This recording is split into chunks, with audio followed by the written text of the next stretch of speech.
Contestant को ले आइए, कम ऑन। चलो चलो आ जाओ नेक्स्ट।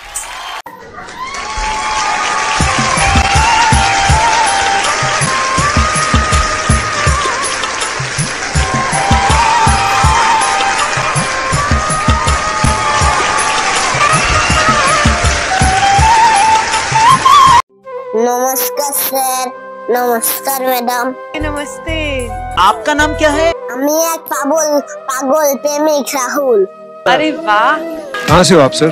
আমি এসেছি অনেক দূর শিউড়িগুড়ি থেকে। আমি খুব কষ্ট করে এসেছি আইডল মঞ্চে। आप क्या करते हैं? স্যার আমি কাজের কথা আর কি বলবো। আমি পড়াশোনা করি। আমি পড়াশোনার ফাঁকে বাবার সঙ্গে মাঠে কাজ করতে যাই। আমরা তো খুব গরিব, কেননা আমারও মাঠে কাজ করতে হয়। इतनी कम उम्र की लड़की में इतना हिम्मत है। आप गाना सीखते? ম্যাডাম আমি আমার বাবার কাছ থেকে গান শিখি। বাবাই আমাকে গান শেখায়, বাবাই গুরু। একটা সময় আমার বাবা ভালো গান গাইতো আর বাড়িতে গানও শেখাতো। अच्छा। তখন আমার বাবার কাছে ছেলে মেয়েরা গান শিখতে আসতো। আমার বাবার কাছে একটি মেয়ে আসতো, সেই মেয়েটিকে আমি খুব পছন্দ করতাম, সেই মেয়েটিও আমাকে খুব পছন্দ করতো। वाओ। যে মেয়েটি আমাদের কাছে গান শিখতে আসলো সেই মেয়েটির বাবা অনেক ধনী। এমনকি আমরা গ্রামের একই স্কুলে পড়াশোনা করতাম। একদিন আমি ছুটির সময় মেয়েটির সঙ্গে দাঁড়িয়ে কথা বলছিলাম। সেই মেয়েটি আমাকে চকলেট দিয়েছিল, দূর থেকে তার বাবা আমার দেখে ফেলে। মেয়েটিকে নিয়ে মারতে মারতে চোখের সামনে দিয়ে আমার নিয়ে চলে যায়। সেই চকলেট আমি হাতে করে নিয়ে মন খারাপ করে নিয়ে বাড়ি চলে গেলাম। তারপর আমি শুনলাম মেয়েটির বাবা মেয়েটিকে শহরে পাঠিয়ে দিচ্ছে। घिनौना काम कोई कर ही नहीं सकता। यहाँ आप आए हो, सबसे पहले गाना शुरू करने से पहले आपसे मैं गले मिलना। उसकी औकात की तो बात ही नहीं हो सकती है। उसकी औकात बहुत ऊंची है। जाति धर्म के नाम पर आज भी हमारे समाज में कुछ लोगों को उपेक्षित किया जाता है, जो कि हमारे इस विकसित समाज का एक कड़वा सच है। और इंडियन आइडल ऐसी मानसिकता का विरोध। সেই মেয়েটির সঙ্গে আমি দেখা করলাম আর বললাম, তুমি শহরে গেলে আমাকে ভুলে যাবে না তো? তখন আমার সেই পিয়া বলে, শহরে গেলে আমি তোমাকে কখনো ভুলবো না। তারপর সেই মেয়েটি শহরে চলে যায়, ওখানে পড়াশোনা করতে লাগে।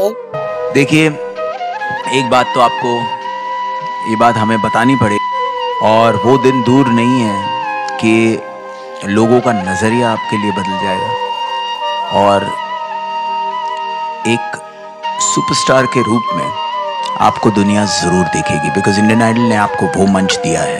আমি বাবা মার সঙ্গে চাষবাস করতে লাগি।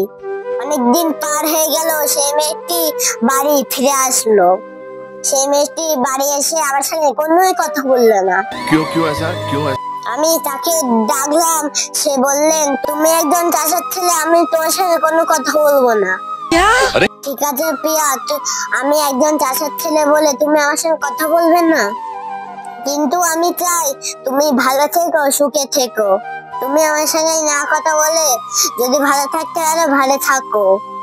এই কথা আমি বলে তার কাছ থেকে স্যার ম্যাডাম চলে আসলাম। मेरे दिल से ये दुआ है कि आपको इस स्थिति में कभी फिर से होना ना पड़े। कमाल का कोइंसिडेंस है। हाँ।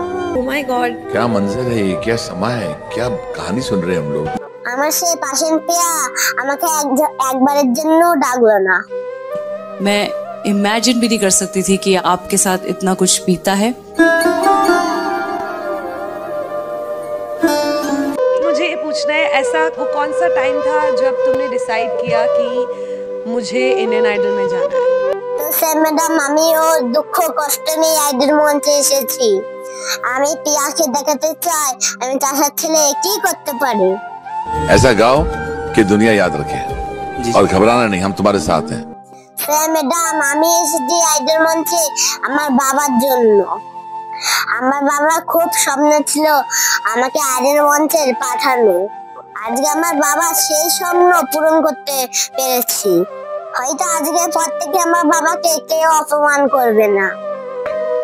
मुझे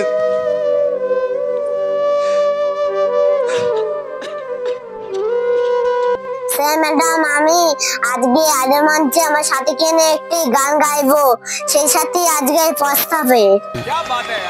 तो आज क्या गाने? একদিন আই ভাগো বন্ধু কিন্তু আমাকে পাইবা না। क्या बात है, ब्यूटीफुल सॉन्ग, चलिए जरूर सुन। খুব সুন্দর একটি গান, আপনারা শুনুন, খুব ভালো লাগবে। সবাইকে প্রণাম জানিয়ে আমি আবার গান শুরু করছি। নমস্কার।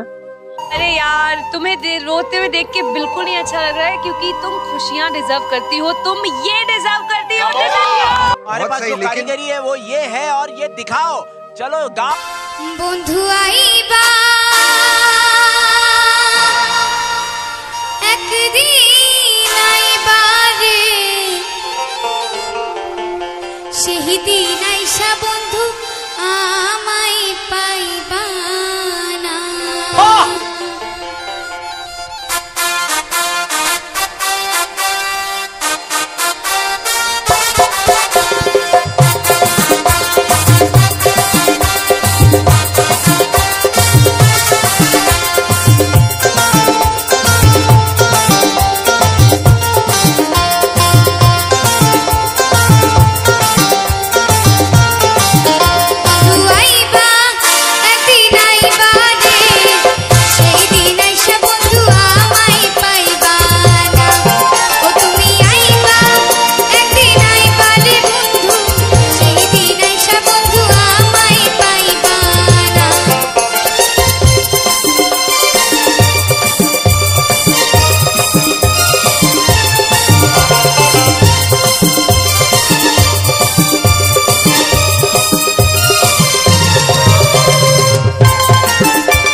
ये चीर दो, दिल निकालो।